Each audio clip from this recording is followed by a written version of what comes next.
immediately do the actual switching sides.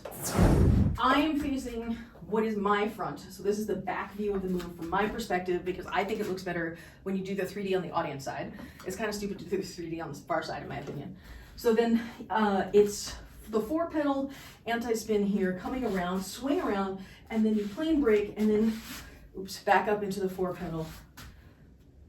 Back up into the 4-pedal, come around the front, plane break, 3D, 4-pedal, around, plane break, 4-pedal, around, come across, plane break, 4-pedal, swing, plane break to the 4-pedal, swing, 3D, up, swing, 3D, plane break, swing, 3D, plane break, swing, 3D, plane break, swing, 3D, plane break, swing, 3D, plane break.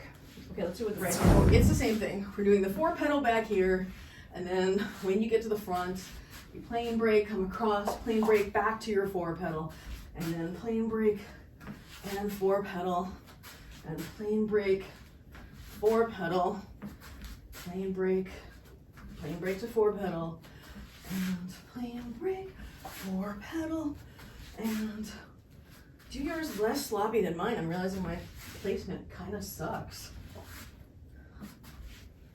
Doosh, doosh, doosh, doosh, doosh, doosh. I think it's when you get to that side position, if your left hand is doing the anti-spin and your right hand is doing the cap, when you get to that side position, what helps me is as you're coming around from your front to the side, trying to push out to the side to the 0 point so that you can yank it up into your anti-spin better. So it's, if you looked at it from the, I'll show you from the side view, that might be the most useful. So if this is my cap right here.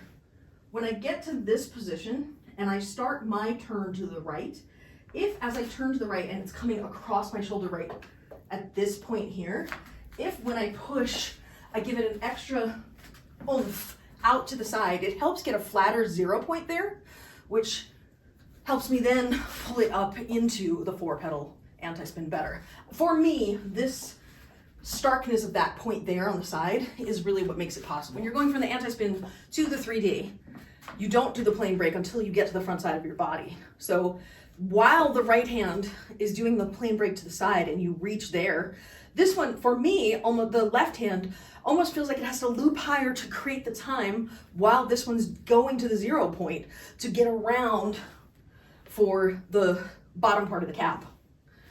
So there, at that point, when I turn, it feels like both hands, because I'm turning to the right, it feels like my left hand lifts a little higher than it would so that it can swoop around on this side, while my right hand pushes out to the side more to get it flatter. What helps me kinesthetically is as I'm turning to the right for the 0 point to use my hip here to get it across the body more, to keep it closer to the body instead of, because I think what it wants to do is do this, go really wide as you come to the front.